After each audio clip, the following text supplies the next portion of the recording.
All right, so here we go. Energy transfer. So this is the section 14.2 that we're going to talk about today. And we're going to talk about these objectives. We want to relate heat to energy transfer. So heat, we've talked about, is the movement of energy from one thing to the next. And so how does this work with regard to energy transfer? There's three different types that we'll talk about: conduction, convection, and radiation. And then we'll differentiate between conductors and insulators as we go through this as well today.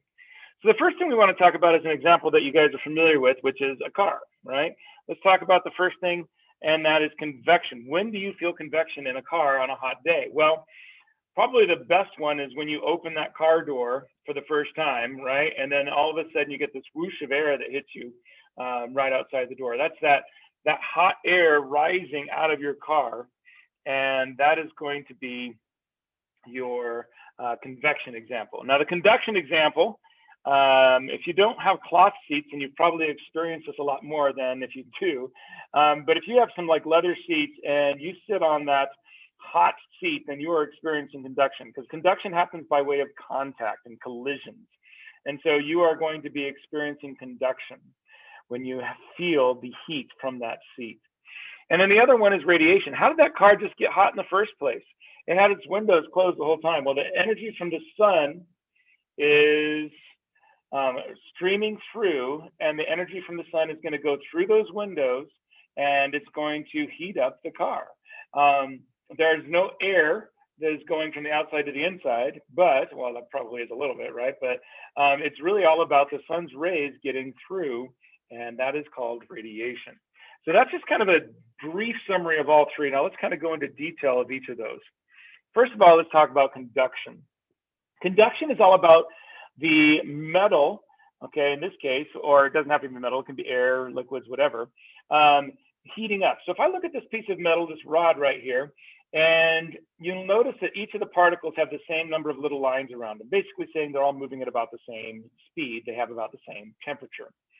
But if I look at this example, this one has the particles that are over closer to the fire really having a lot more movement. They've got like 3 little lines on them compared to the 2 little lines, right?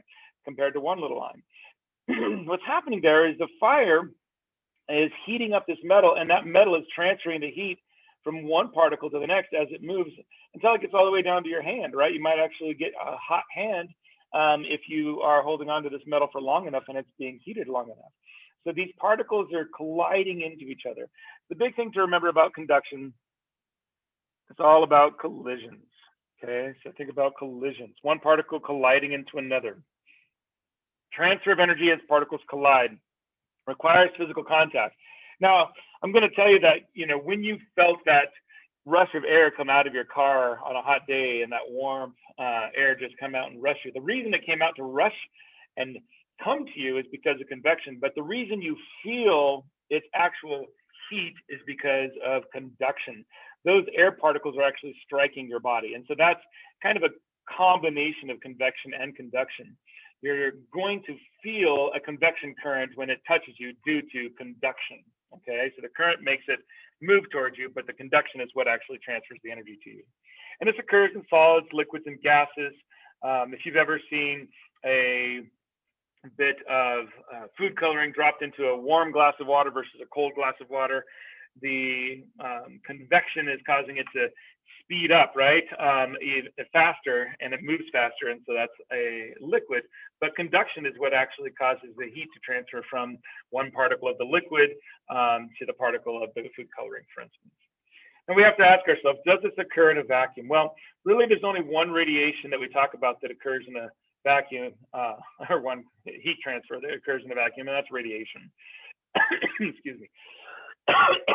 Now, I will tell you that if I had, let's say I had a little vacuum chamber, and so I had this bell jar, and that bell jar was, having its air sucked out of it, and I had a piece of metal, would that piece of metal be able to transfer heat from one piece, one part of the metal to the other?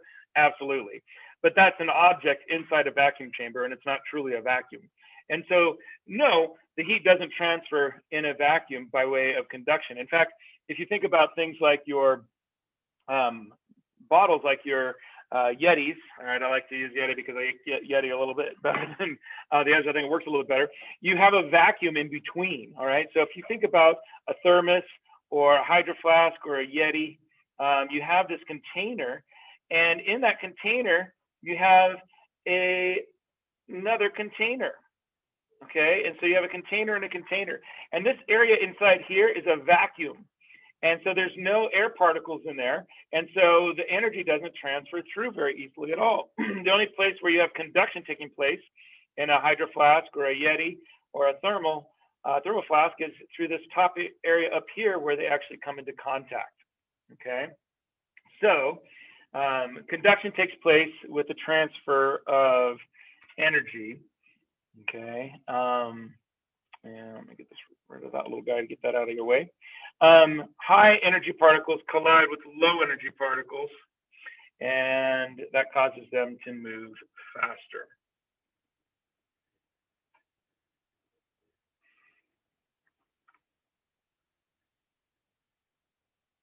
Okay, so let's talk about insulators and conductors. Now that we know about conduction, let's see what we have with regard to an insulator and a conductor. So I'm going to switch camera views here.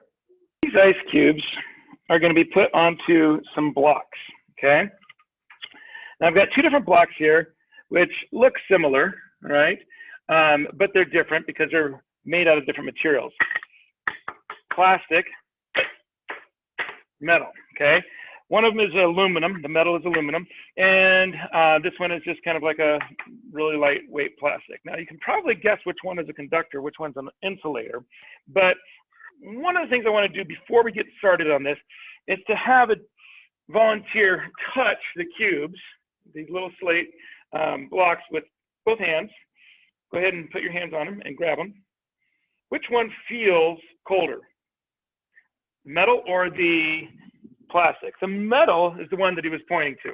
This one feels cooler. Okay, now let's see if it is cooler. I've got an infrared thermometer here. We're going to measure the plastic. Plastic is at 22.2 degrees Celsius. The metal, the aluminum, is at 21.9 degrees Celsius. So yes, it is 0.4 degrees Celsius cooler. Not much. Did it feel like just 0.4, or did it seem more significant than that? Yeah, it definitely feels more significant than that, right? And so this feels cool. This does not feel cool. But what's really cool, and another type of cool, is watching what happens when I put an ice cube on the cooler object versus putting an ice cube on the warmer object. Watch. Oh, ice cube stuck to the paper towel. All right. All right, ice cube on the warmer object. Ice cube on cooler object. Now, what you're noticing is almost instantly, you can see a pool of water forming around this ice cube, okay? And it is very quickly melting the ice, even though this is the cooler one. Let's measure the temperature right next to the ice. 17.8. And on the plastic, 20.3.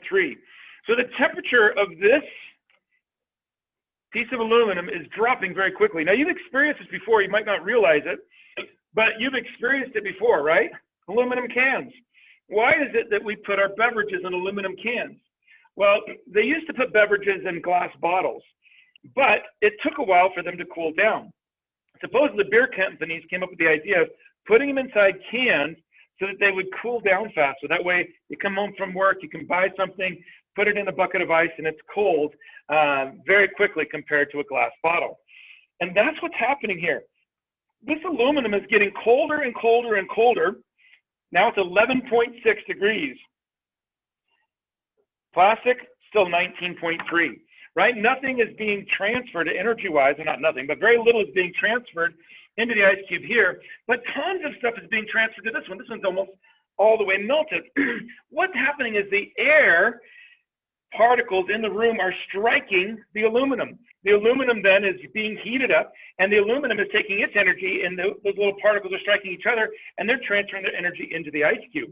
And so the heat is going from the air into the aluminum, into the ice cube, and the ice cube melts. All those pieces of particles inside the metal are really close together, so they strike each other really easily. In the plastic, you've got a bunch of different particles that are there, but they're all spread out. It's not very dense, right? And there's a bunch of tiny little air particles inside the plastic. And so as one strikes, not much happens as it transfers through. And so there's very little energy transference that's happening here. This one's almost all melted. This one doesn't even have a single drop of water on it yet, okay? Because it just is a great insulator and it doesn't move material well at all. Now you might be like, well, why don't they make containers out of plastic? Well, they do, and plastic is great container for melting, for trying to keep things cool, but not nearly as good as one of these, right? This is a Yeti, right? You guys have probably used hydrofloscs or Yetis at some point. And what's happening here, this is still metal, right? Why would they use metal if this is what happens if you put something with metal? Well, they have a vacuum chamber inside here. And so the vacuum chamber that's inside is actually what is preventing the energy from transferring. So conduction is only taking place right around the rim, and it doesn't happen very easily. In fact, you'll notice on this Yeti, you've got a rubber seal around the outside. It's a little bit different than Hydro Flask, and I think the little promo here, Yeti's way better than Hydro Flask at keeping things cool, partly because of the design at the top there, I believe, because it reduces the conduction even more. All right, so our ice cube is now down to nothing almost, right? So tiny, tiny, tiny little sliver of an ice cube on that aluminum block. Isn't that fun? That is so much fun. Okay, so before I go on to talking about convection, I want to briefly show you a little bit of the conduction with regard to a flame, okay? So let me turn the camera over this way just a little bit, and we're gonna light up this Bunsen burner. And what I want to show you is this piece of metal, okay? Now this is called a bimetallic strip. Now thermometers in old houses, or thermostats, sorry, in old houses, used to use bimetallic strips, and as the house would heat and cool, it would cause the bimetallic strip to basically bend. Bimetallic strip, I've got some brass on this side, and I've got some metal on this side. I'm not sure exactly what it is. Might be, yeah, I'm not sure. I'm not going to guess, but we have two different types of metals that are basically forged together. They have different thermal expansion capacities. So what I'm going to do is I'm going to have the piece of metal above the flame, and it's going to start to get heated up. And conduction is going to make, you know, this end eventually pretty hot, right? But I'm going to start heating it right here, and I want you to see what's going to happen to that flame as I do that. Okay, so I'm going to put the piece of metal right here, and it's above the flame, and you're probably starting to notice something. Okay, now you're like, oh, well, yeah, it's bending down, that's gravity. No, it's not gravity. Okay, you'll notice it's still going up. Still going up. Now, is the end getting hot? It's a little warm, all right? If I go ahead and do this, it's going to bend even more. Okay, so if you'll watch, we're going to get nice little bend in this bimetallic strip. Okay, look at that. So you've got a situation where you've got a piece of metal that has gone through conduction, and there was convection that was bringing the particles up, and then it heated up, and then some radiation was obviously involved there as well. But is this thing going to get straightened out again? Yeah, as it cools down. Should we do it a little bit faster? Let's put it in here. Okay. Woo. All right, so now we got it in the water, and now it's almost all the way straight again. Isn't that cool? So that is conduction, as well as some insulation that you could see there. So it's really fun and really neat to be able to see the transfer of energy from one thing and how crazy it is that it's so much different on the other thing, right? So insulators, conductors, way different. And this is why when you step on the cold tile in the morning, it feels cold, even though it's not the different temperature. Remember, we measured these two and they were about the same temperature to start, but that one felt so much colder because it sucks the energy out of your hand. And so when you step on the cold tile, it's going to feel really cold, but you step onto a warm carpet, it's not necessarily warmer, but it doesn't suck the energy out of your foot. And so it feels warmer due to the fact that it is an insulator instead of a conductor. Okay, isn't that cool? Let's go on to our next one here.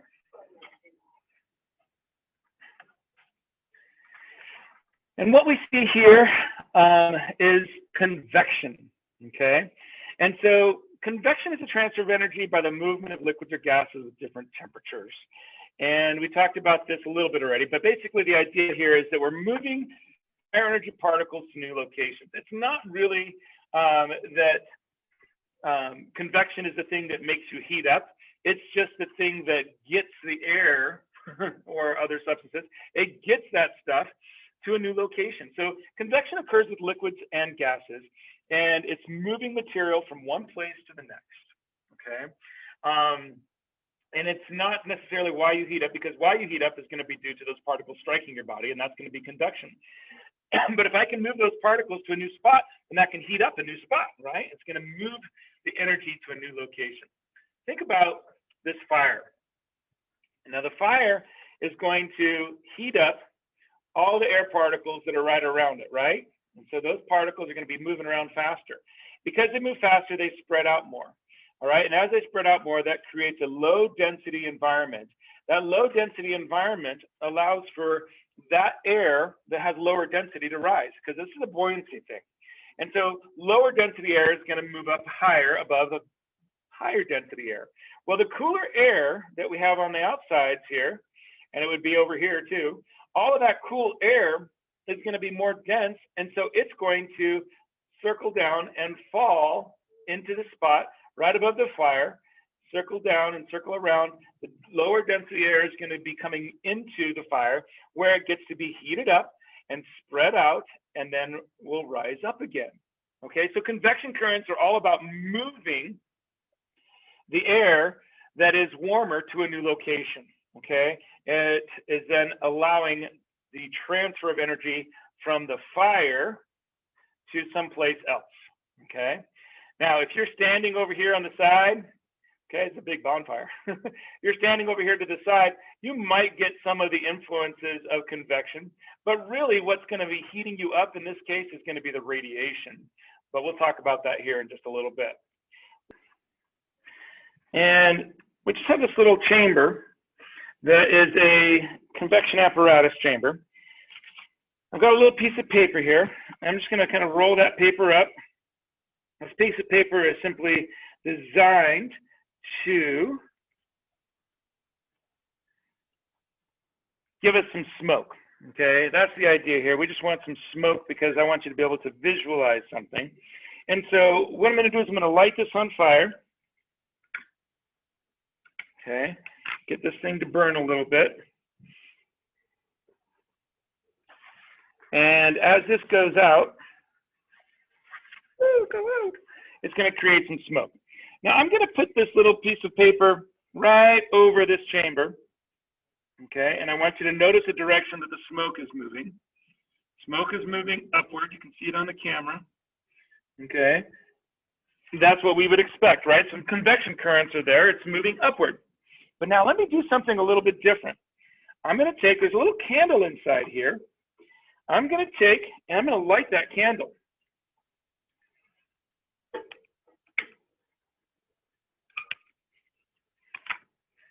So now, with a lit candle over this tube, this is like a little chimney, right? So I can feel the heat coming out of there. What do you think is going to happen? Well, if I take the smoke and I put that smoke, you can see the smoke is still rising. Well, what happens if I put the smoke over this chamber here? You see it going down? The smoke is actually going down and filling up the chamber. So you can see some going up as well, but you can see it going down and filling up the chamber. Now, why is that? What's happening there? Well, remember that the heat from this candle is causing hot air, right, to rise. The less dense air is rising. Now, that is creating a slight pressure difference, which is allowing the atmosphere to push some of its air back down into the chamber. So this chamber is filling up with air from outside the chamber due to convection. Now, do you think this might happen inside your house when you light your fire, right? There's got to be some air that's being pulled back in as well as the air that's being pulled out, okay? And so neat to be able to see the convection taking place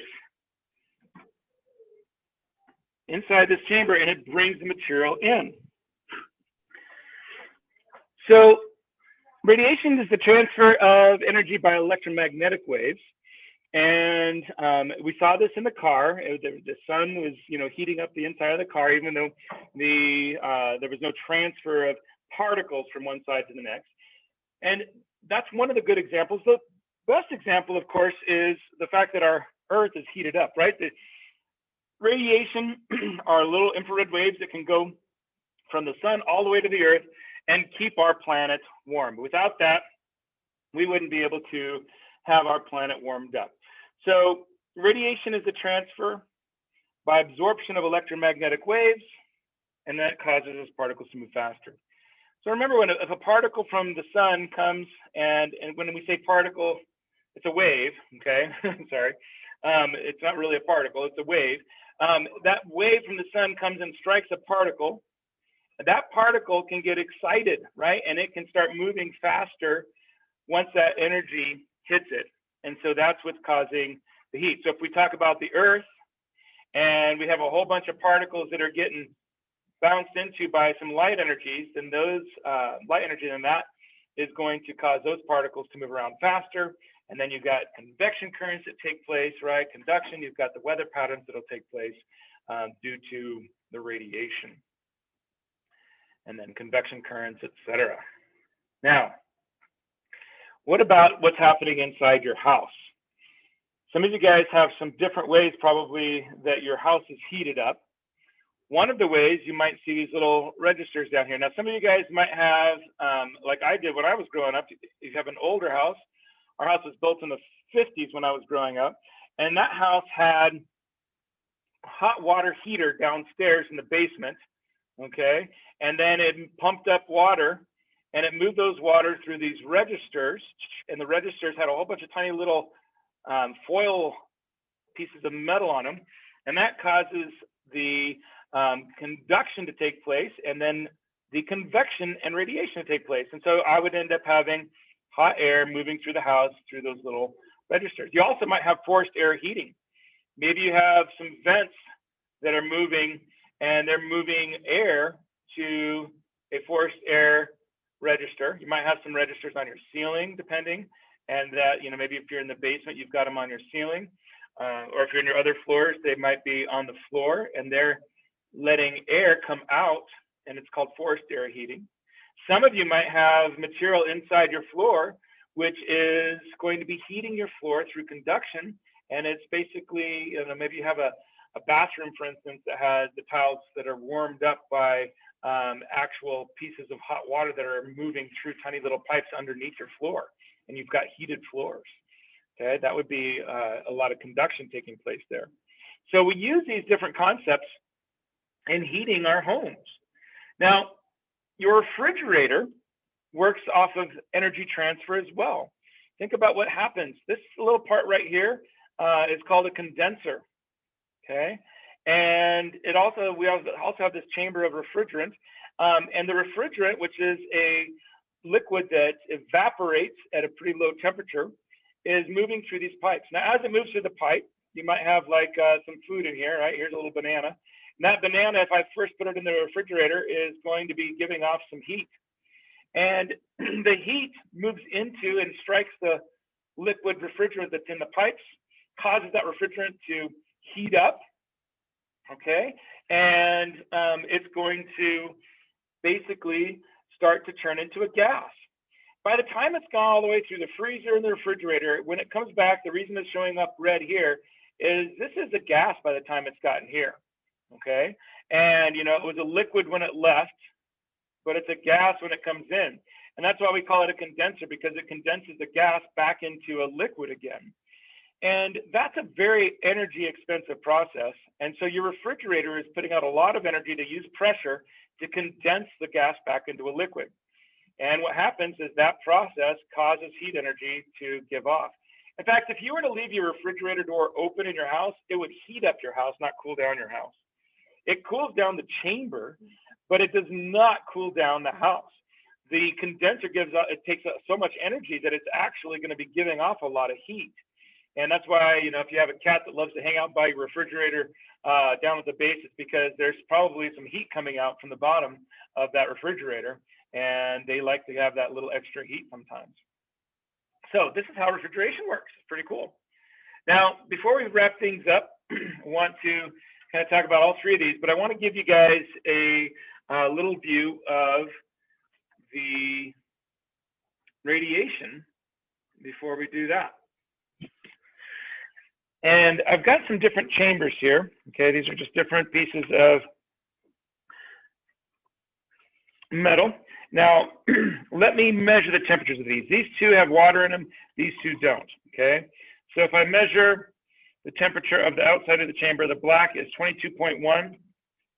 The silver is 21.4, okay? So the silver is a little colder. Let's do the ones without water in them. The black is 21.3. The silver, 24.1. So consistently now we've seen that the black is a little bit warmer than the silver.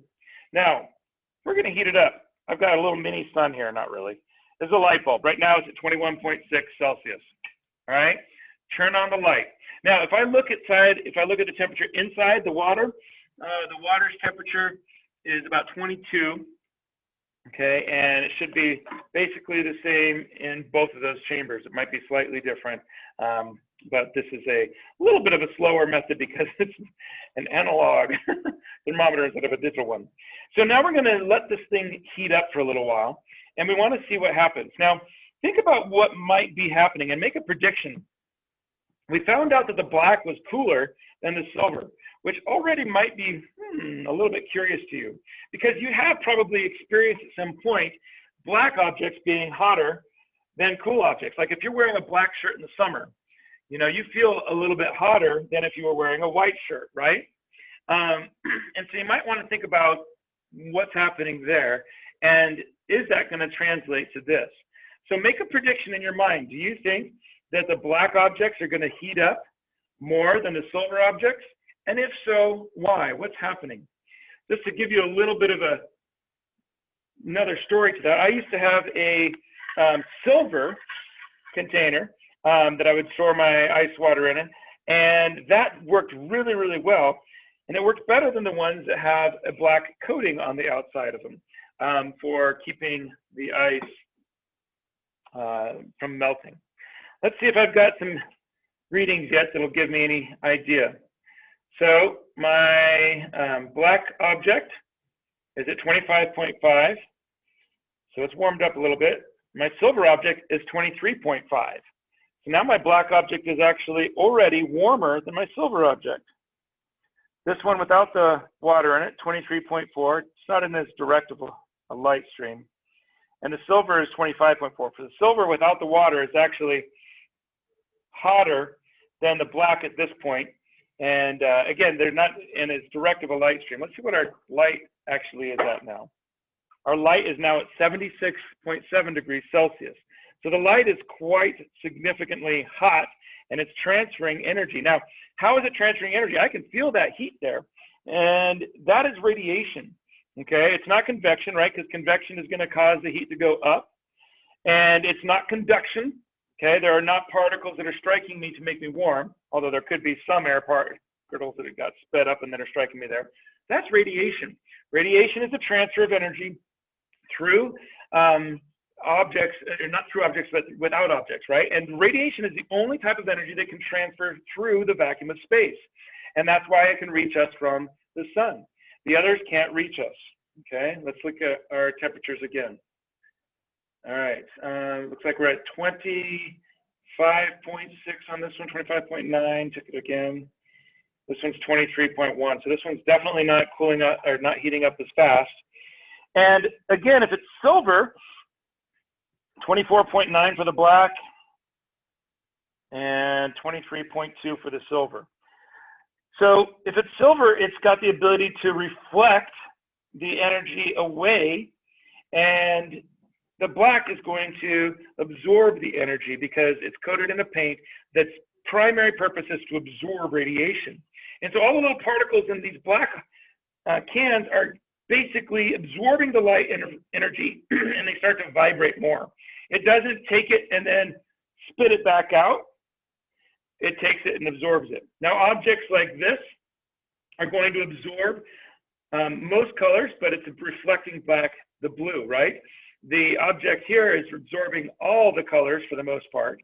The objects here are reflecting all the colors. So these should be cool, not getting heated up nearly as much from radiation because they're reflecting it back, okay? It wouldn't be interesting to see how much a mirror heats up, right? If you had a mirror, would that mirror heat up as significantly as another type of object? Now, we can't really have a control group in this case, right? But if you take the temperature of the mirror, 21.1, how much is that mirror going to heat up? Wouldn't that be interesting to find out? Let's see what we get. We're getting a 33.1. So what's happening there? Am I getting the heat directly from the light bulb striking my infrared thermometer, right? Am I actually measuring the heat of my thermometer here because it's a reflection? There could be part of that, right? But it still feels pretty cool to the touch. It doesn't feel like it's 33. It feels pretty cool. I take it out and I'm at 27. So while I was under there, it was showing a hot temperature, but while I was out here, it's not. Why? Because I'm actually measuring the temperature of the light bulb with some of the radiation dissipated a little bit. Isn't that fun? Neat little experiments we can do. Let's summarize these. Energy transfers heat along the wire into the hand. That's going to be conduction, right? The sparks swirl upward. That's convection. And then electromagnetic waves are transferring the energy. That's radiation. Okay. So we now know how energy transfer happens, and we know the difference between conductors and insulators. And we can talk about what makes something a good conductor of heat. Having that metal is a great conductor of heat because those particles are so close to each other, it's really easily able to bang into one object and the next to transfer that energy. Whereas the plastic has a whole bunch of tiny little air pockets in it, or vacuum, which does not allow energy to transfer, right?